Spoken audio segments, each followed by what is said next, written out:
4 जुलाई से भोलेनाथ का सबसे सर्वश्रेष्ठ प्रिय महीना सावन का महीना प्रारंभ हो रहा है। दोस्तों, इस महीने में तुला राशि वालों के जीवन में अनेकों परिवर्तन होने वाले हैं। दोस्तों, आपके घर पे ऊपर शिव शंकर का आशीर्वाद है और आपके जीवन काल में इस सावन बहुत बड़े परिवर्तन होने वाले हैं। जी हाँ दोस्तों, इस सावन के महीने में आपके जीवन में अनेकों परिवर्तन आपको देखने को मिलेंगे। लेकिन दोस्तों, जाने अनजाने में आपके राशि वाले जातक कुछ ऐसी गलतियां कर बैठते हैं जो सावन में उन्हें बिल्कुल भी नहीं करनी चाहिए। दोस्तों, आपके जीवन में जो ये परिवर्तन है ये अनेक तरह से हो रही है, इसलिए आपसे निवेदन है कि आज की इस वीडियो को आप शुरू से लेकर अंत तक देखें और जो भी शिव शंकर के सच्चे भक्त हैं सावन के पावन महीने में उनकी कृपा पाना चाहते हैं तो सबसे पहले वो कमेंट बॉक्स में सच्ची श्रद्धा से ओम नमः शिवाय, हे शिव शंकर हमारी रक्षा करो अवश्य लिखें। और आपसे हाथ जोड़कर एक निवेदन है कि आप सावन के महीने में अपने बच्चों के साथ शिव के मंदिर अवश्य जाएं, उनको एक लोटा जल अवश्य चढ़ाएं। तो चलिए दोस्तों, बिना देरी किए हुए बात करते हैं आपके राशि के कुछ ऐसे परिवर्तनों के बारे में जो इस सावन के महीने में होने वाले हैं और कुछ ऐसी सावधानियों के बारे में जो इस सावन के महीने में आपको रखनी बहुत आवश्यक है। दोस्तों, सावन का महीना आने से पहले घर से हटा दें ये 5 चीजें, नहीं तो भगवान शिव आपके घर में नहीं आएंगे। भोलेनाथ ऐसे घर में कभी भी नहीं आते हैं। दोस्तों, सावन का महीना 2023 4 जुलाई दिन मंगलवार को पड़ रहा है। बहुत ही शुभ योग बन रहे हैं। ये दिन साक्षात मंगलकारी है। इस दिन आप भगवान शिव की पूजा अवश्य करें। दोस्तों, 4 जुलाई से शुरू हो रहे सावन माह में इस बार शिव जी के अधिक कृपा बरसने वाली है, क्योंकि दोस्तों इस साल 8 सावन सोमवार व्रत हैं। इसमें 4 सोमवार व्रत और 4 सावन अधिक मास व्रत सावन मास में माल मास या पुरुषोत्तम मास की वजह से इस बार 4 नहीं बल्कि 8 सोमवार व्रत करने का आपको मौका मिल रहा है। पहले सोमवार के व्रत की अगर मैं बात करूं तो दोस्तों ये 10 जुलाई, दूसरे सोमवार का व्रत 17 जुलाई, तीसरे सोमवार का व्रत 24 जुलाई, चौथा सोमवार व्रत 31 जुलाई, 5वां व्रत 7 अगस्त, छठा सोमवार व्रत 14 अगस्त, 7वां सोमवार व्रत 21 अगस्त और 8वां सोमवार 28 अगस्त को रखा जाएगा। दोस्तों, सावन की समाप्ति होगी 31 अगस्त को और रक्षाबंधन का त्योहार मनाया जाएगा 30 अगस्त बुधवार के दिन। ऐसे में अगर आपको भोले बाबा की कृपा पाना है तो आप अपने घर से तुरंत हटा दें ये चीजें, नहीं तो आपको फल की प्राप्ति नहीं होगी।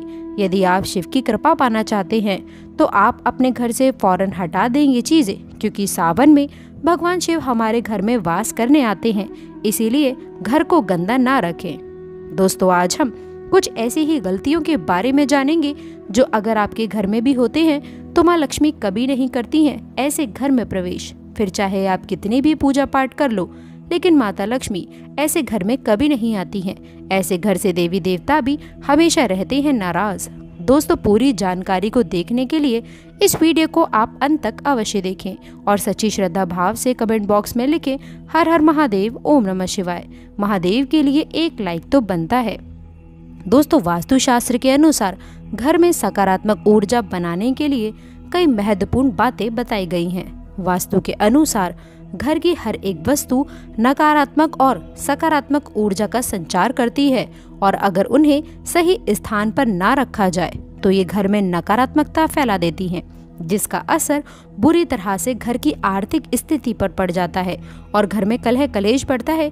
वहीं अगर उन्हें सही दिशा में और सही स्थान पर रखा जाए तो ये घर में सकारात्मक ऊर्जा फैलाते हैं और घर में सुख शांति बनी रहती है।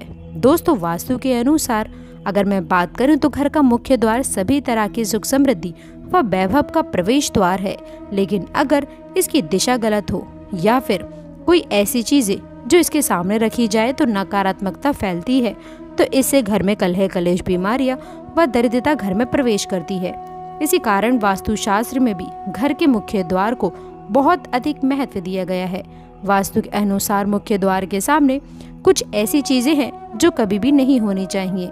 ये चीजें अशुभ तो होती ही है, लेकिन इसके साथ ही साथ ये कई तरह की समस्याएं भी उत्पन्न करती है और इनका असर परिवार की महिलाओं पर, बूढ़े बुजुर्गों पर, घर के बालकों पर तथा ऐसे ही कई चीजें परिवार के हर एक सदस्य पर बुरा असर डालती हैं और उन्हें स्वास्थ्य के साथ ही आर्थिक समस्याओं का भी सामना करना पड़ता है। तो ऐसे में हम जानते हैं कि मुख्य द्वार के सामने वह कौन सी चीजें हैं जो होना बहुत ही अशुभ माना गया है। लेकिन दोस्तों, आगे बढ़ने से पहले आपसे एक विनती करती हूँ कि आप हमारे चैनल को सब्सक्राइब करके इस बेल आइकन को जरूर दबाइएगा। इसके साथ ही साथ एक लाइक तो बनता है। तो आइए शुरू करते हैं। दोस्तों, नंबर 1, घर के सामने गंदे पानी का जमाव। वास्तु के अनुसार घर के मुख्य द्वार के सामने गंदे पानी का जमाव होना बड़ा ही अशुभ माना जाता है। ये वास्तु दोष का भी कारण बनता है।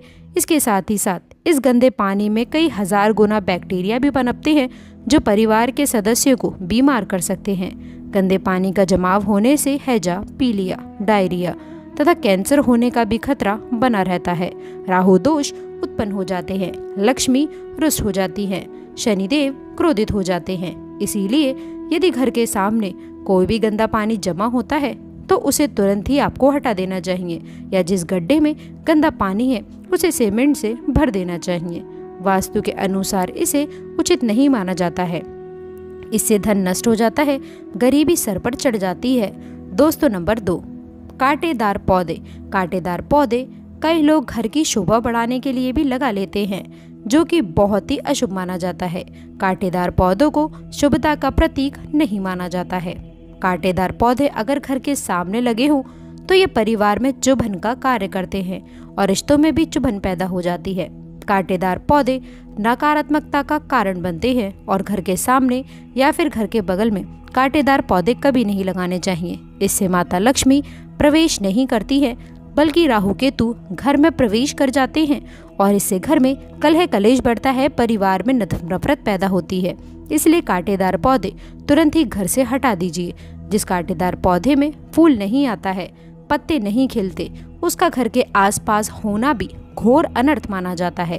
कांटेदार पौधे को जितना जल्दी हो सके आप अपनी भलाई के लिए तुरंत वहां से हटा दें। कांटेदार पौधे लगाने से शत्रुओं की संख्या बढ़ जाती है। दोस्तों, घर के मुख्य द्वार पर केवल खुशबूदार पौधे, तुलसी का पौधा, हरे, गुलाबी, लाल, पीले पौधे के ही लगाने चाहिए। इनकी सुगंध से माता लक्ष्मी आकर्षित होती हैं और घर में अपना वास बना लेती है। दोस्तों, नंबर 3, कूड़ादान।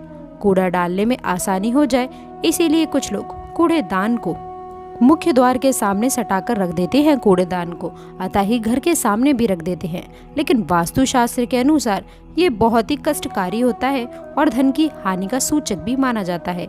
इसीलिए ऐसा भूल करके भी ना करें। और दोस्तों, कूड़ेदान को उत्तर दिशा में नहीं रखना चाहिए। इस दिशा को देवी लक्ष्मी की दिशा माना गया है। इसके साथ ही साथ मुख्य द्वार पर झाड़ू, पोछा, वाइपर आदि भी नहीं रखना चाहिए, बहुत ही अशुभ माना जाता है। दोस्तों, नंबर 4, बिजली का खंभा।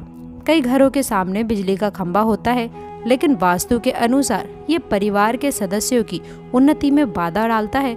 मुख्य द्वार के सामने खंभा होना बहुत ही हानिकारक हो सकता है, इसीलिए मुख्य द्वार बनाते समय इस बात का ध्यान अवश्य रखें। दोस्तों, नंबर 5, पेड़ पौधे।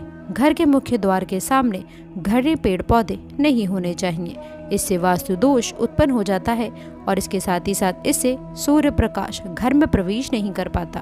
प्रातःकाल घर के मुख्य द्वार से सूर्य प्रकाश घर में प्रवेश करता है तो ये स्वास्थ्य की दृष्टि को अच्छा रखता है। इसके साथ ही साथ घर में सुख, वृद्धि और शांति बनी रहती है। इसी कारण घर के मुख्य द्वार के सामने पेड़ होना शुभ नहीं माना जाता। पेड़ पौधे हमेशा घर के साइड में होने चाहिए, लेकिन सामने नहीं। दोस्तों, नंबर 6, बेल का ऊपर चढ़ना। घर के आगे से बेल का ऊपर चढ़ना बहुत ही अशुभ माना जाता है। वास्तु के अनुसार इससे विरोधियों तथा शत्रुओं की संख्या बढ़ती है और व्यक्ति की उन्नति में भी बाधा निर्माण होती है। दोस्तों, नंबर 7, घर की दहलीज। वास्तु के अनुसार मुख्य द्वार की दहलीज से ऊंची सड़क होना बहुत ही कष्टकारी होता है। और दोस्तों, वही वास्तु के अनुसार जिन पौधों में से हमेशा दूध की तरह तरल पदार्थ निकलता रहता है तो उसे मुख्य द्वार के सामने कभी नहीं लगाना चाहिए। मुख्य द्वार या फिर कोई भी घर के सामने गड्ढा या फिर कीचड़ नहीं होनी चाहिए। ये शोक का कारक होता है, इससे शोक समाचार की भी प्राप्ति होती है। घर के मुख्य द्वार के सामने मंदिर भी बिल्कुल नहीं होना चाहिए। अगर घर के मुख्य द्वार के सामने मंदिर हो तो परेशानियों और संकट से आप घिरे रहेंगे। मुख्य द्वार के सामने सीढ़ी नहीं बनानी चाहिए, इससे तरक्की में बाधा का निर्माण होता है, बच्चों को पढ़ाई में सफलता नहीं मिल पाती। मुख्य द्वार के सामने सीढ़ी नहीं बनानी चाहिए। इससे तरक्की में बाधा निर्माण होती है, बच्चे को पढ़ाई में सफलता मिल नहीं पाती। घर के मुख्य द्वार के ऊपर अन्य द्वार होना भी नुकसानदायक होता है, इससे धन का नाश होता है। घर के ऊपर पड़ रही छाया से भी छाया भेद होता है। हालांकि ये देखना होता है कि घर के ऊपर किसकी छाया पड़ रही है और किस दिशा में किस प्रकार की छाया होती है, उसी से लाभ या फिर नुकसान का पता चलता है। दोस्तों नंबर 8, घर के मुख्य द्वार पर कभी भी माता लक्ष्मी की तस्वीर आपको बिल्कुल भी नहीं लगानी चाहिए। दोस्तों माता लक्ष्मी की तस्वीर को हमेशा अपने घर के पूजा घर के अंदर स्थापित करना चाहिए या फिर अलमारी के अंदर आपको माता लक्ष्मी और माँ लक्ष्मी से जुड़ी सभी चीजें रखनी चाहिए, क्योंकि माँ लक्ष्मी का स्थान हमेशा घर के अंदर ही माना जाता है, ना कि उनका स्थान आपके द्वार पर। माँ लक्ष्मी को कभी भी बाहर नहीं करना चाहिए। धन की देवी को हमेशा घर में स्थान दिया जाता है। कई लोग क्या करते हैं कि फैशन के तौर पर घर के द्वार पर ही माँ लक्ष्मी की तस्वीर लगा देते हैं, तो ऐसे में माँ लक्ष्मी द्वार से ही वापस चली जाती है और घर के अंदर कभी भी प्रवेश नहीं करती। आपको इस बात का विशेष ध्यान रखना चाहिए। प्रवेश द्वार पर चप्पल नहीं रखनी चाहिए, इससे प्रवेश द्वार अपवित्र हो जाता है और नकारात्मक ऊर्जा प्रवेश कर जाती है तथा धन की देवी माँ लक्ष्मी नाराज होकर चली जाती हैं और कभी भी आपके द्वार पर नहीं आती। दोस्तों नंबर 9, केले के पत्ते के बंदरबाल अपने घर के मुख्य द्वार पर अवश्य लगानी चाहिए। इससे माँ लक्ष्मी आकर्षित होती है। ऐसे घर पर सदैव अपना आशीर्वाद बरसाती रहती है। बंदरबाल के माध्यम से समझ लीजिए कि आपके जीवन के अंदर, घर के अंदर माँ लक्ष्मी यश, वैभव, कीर्ति और कुबेर के साथ प्रवेश करती हैं और आपके घर का मुख्य द्वार माला माल आपको बना देता है। घर का द्वार घर की संपन्नता के बारे में बताता है, तो भूल कर भी घर के मुख्य द्वार के आसपास आपको किसी भी प्रकार का कचरा बिल्कुल भी नहीं फैलाना चाहिए, ताकि आपको इसका सकारात्मक परिणाम देखने को मिल सके, ना कि आपको उसका नकारात्मक परिणाम झेलने को मिले। दोस्तों सजावट के तौर पर घर के मेन द्वार पर ऐसे फूल ना लगाएं, ऐसे पौधे जिनके अंदर फूल तो खिलते हैं लेकिन एक दिन में ही मुरझा जाते हैं, जैसे कि छुई मुई का पौधा। इस तरह के पौधे आपको अपने घर के मुख्य द्वार पर बिल्कुल भी नहीं लगाने चाहिए। ऐसे पौधे जो सुगंध की जगह दुर्गंध देते हैं, उन पौधों को भी मुख्य द्वार से दूर रखना चाहिए। अपने घर के मुख्य द्वार पर इन पौधों को लगाने से बचें। दोस्तों घर के मुख्य द्वार पर छोटी छोटी घंटी अवश्य लगानी चाहिए तथा घर में विंड चैम लगाना बहुत ही शुभ और मंगलकारी होता है, क्योंकि इसकी जो खनखनाहट होती है वो घर में माँ लक्ष्मी का प्रवेश करवाती है और सकारात्मक चीजों को अपनी ओर आकर्षित करती है और नकारात्मकता इन घंटियों की आवाज सुनकर अपने आप ही बाहर चली जाती है। तो ऐसी चीज अपने घर के मुख्य द्वार पर अवश्य लगाएं और फिर देखिए कि आपको कितना लाभ प्राप्त होता है। दोस्तों एक बात का ध्यान रखें, घर के मुख्य द्वार पर कभी भी घर की महिलाएं रात्रि के समय या फिर शाम के समय अपने घर की चौखट पर ना बैठे। जो महिलाएं घर की चौखट पर बैठती हैं, खास तौर पर शाम के समय पर, सूर्यास्त के समय, तो ऐसे घर में हमेशा दरिद्रता बनी रहती है। कोई शोक समाचार सुनने को मिल सकते हैं। प्राचीन काल से ही ये मान्यता चली आ रही है। वैसे तो चौखट पर बिल्कुल भी नहीं बैठना चाहिए। ऐसा करना आपके घर में बर्बादी का कारण बन सकता है और मान्यता है कि जो भी व्यक्ति घर की चौखट पर बैठता है तो उसे आने वाले समय में किसी गंभीर बीमारी का भी सामना करना पड़ सकता है और ऐसे घर में देवी देवता कभी भी निवास नहीं करते हैं। दोस्तों कई बार लोग क्या करते हैं कि बाहर से सीधे आते हैं और बाहर से सीधे आकर के ही गंदे जूते चप्पल जो भी होते हैं उन्हें मुख्य द्वार पर ही बिखेर देते हैं या फिर घर के अंदर फेंक देते हैं। और इसके अलावा इस बात का भी जरूर ध्यान रखें कि आपको अपने मुख्य द्वार पर कभी भी जंग लगा हुआ या फिर पुराना टूटा हुआ ताला इस्तेमाल नहीं करना चाहिए। अगर ताला खराब भी हो गया है तो नया ताला ले लें, क्योंकि जंग लगा हुआ ताला इस्तेमाल करने से व्यक्ति की किस्मत पर भी ताले पड़ सकते हैं, जो कि ऐसी मान्यता है। दोस्तों हम सभी चाहते हैं माँ लक्ष्मी हमारे घर में अपना स्थान बना ले।